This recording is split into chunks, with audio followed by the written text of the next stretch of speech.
Ripoti cia ministry ya ugima wa mwiri cionanĩtie atĩ ihinda-inĩ rĩa kiumia kĩmwe mũigana wa arwaru a mũrimũ wa COVID-19 ũthiĩte na mbere kuongerereka kũrĩ ihinda-inĩ rĩu. Mũrimũ ũyũ ũkoretwo ũgĩtamba na gĩkĩro gĩa gatagatĩ ka 6.6 harĩ igana na 9.9 harĩ igana. We are not yet out of the woods with COVID infections. We still continue to record cases and the cases are going up.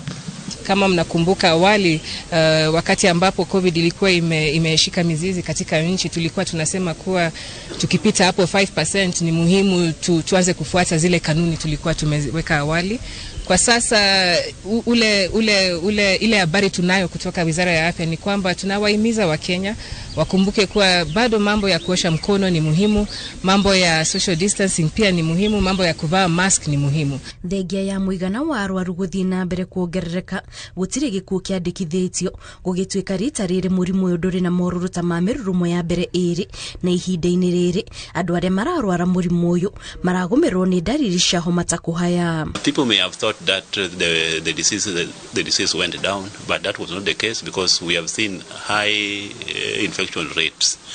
When you walk around, you will find people are coughing, some are sneezing, some even think that that's malaria or otherwise. Lakini pia ni muhimu Kenya wafahamu kuwa hatufai kuwa na ule uoga. Zile kesi ambazo tunaona katika hospitali ni kesi ambazo ni mild.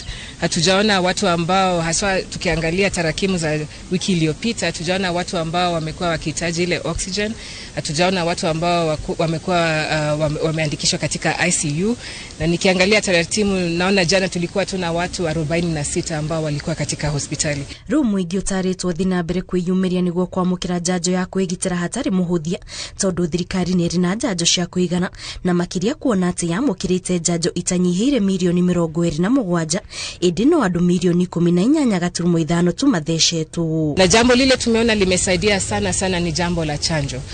Tunawahimiza Wakenya kuwa tunazo zile chanjo za COVID, tunazo chanjo zile ambazo unaweza kuhitaji. Chanjo ziko katika zahanati zetu, katika dispensary zetu, hospitali yetu. Kwa hivyo kama wewe kama Mkenya hujapata chanjo yako ya kwanza, njoo upate chanjo. Na kama wewe unajua katika ile tarakimu ambayo inahitaji booster dose, ama uko na zile ugonjwa ambazo zinakupatia ile vulnerability, ni muhimu ujitokeleze ndio pia upate booster dose. Na kuona gũtamba kwa mũrimũ ũyũ gũkĩte orĩrĩ mĩhang'o ya kambĩini cia gĩthurano kĩa mweri wa kanana ĩnyitĩte mwaki, ateti matarĩtwo atĩ hĩndĩ ya mĩcemanio yao maikare makĩririkanagia arũmĩrĩri ao megitĩre. It's a political season.